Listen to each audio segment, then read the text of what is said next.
অনেক মজা হয় এই কারিটা, কাঁচা কলা দিয়ে ইলিশ মাছের ঝোল। প্রথমে মাছটাকে কেটে নিব ভালো করে। কাটা হয়ে গেলে লবণ পানি দিয়ে ধুয়ে নিব।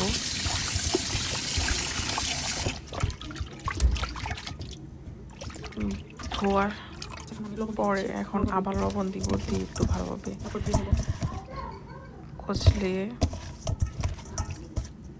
কচলিয়ে ধুয়ে নিব।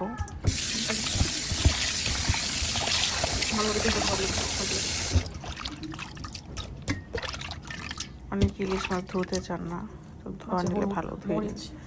এখন মশলা মেখে নিব মাছের সাথে, ভালো করে মাখিয়ে ভেজে নিব। এবার দুটো কলা দিব আমি। কলা দুটো ছিলে নিব।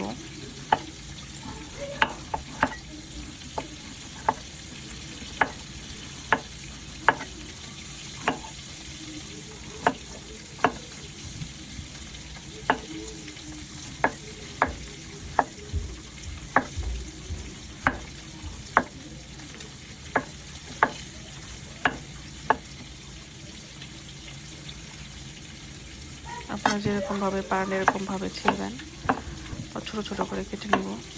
যেরকম ভালো লাগে এরকমভাবে কেটে নেবেন।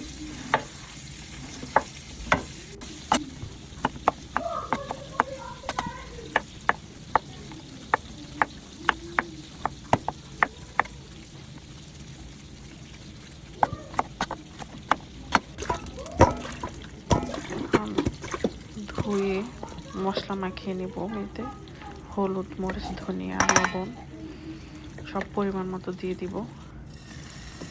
এবার আমি মাছগুলোকে ভেজে নেব। তেল গরম হয়ে গেলে মাখানো মাছগুলো দিয়ে দিচ্ছি।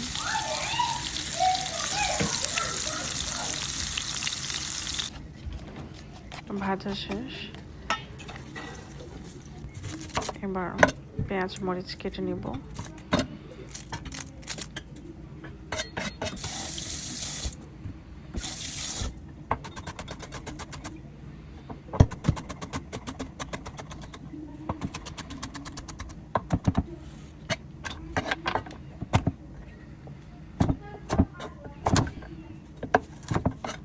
মরিচগুলো আমার বাগানের ফ্রোজেন ছিল, ওখান থেকে বের করে নিয়েছি। পাতিলে তেল দিয়ে দিলাম, পেঁয়াজ দিয়ে দিব। এখন পেঁয়াজটা একটু নেড়ে চেড়ে ভেজে নেব।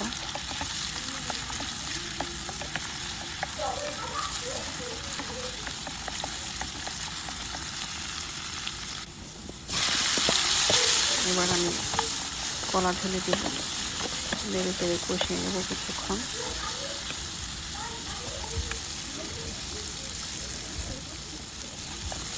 এখন লেগে লেগে যাবে, মশলা কষানো হয়ে যাবে। এখন আমি দিয়ে দেবো একটু পানি। অল্প পানি তো হবে না, কাঁচা কলা সেদ্ধ হওয়ার ব্যাপার আছে, তাই একটু বেশি করে পানি দেব। হালকা সিদ্ধ হওয়ার পরে এখন আমি মাছ ঢেলে দিব, সাথে কিছু কাঁচামরিচ দিব, দিয়ে ঢাকা দিয়ে দিব। একটু বলক উঠে আসলেই এটা হয়ে যাবে।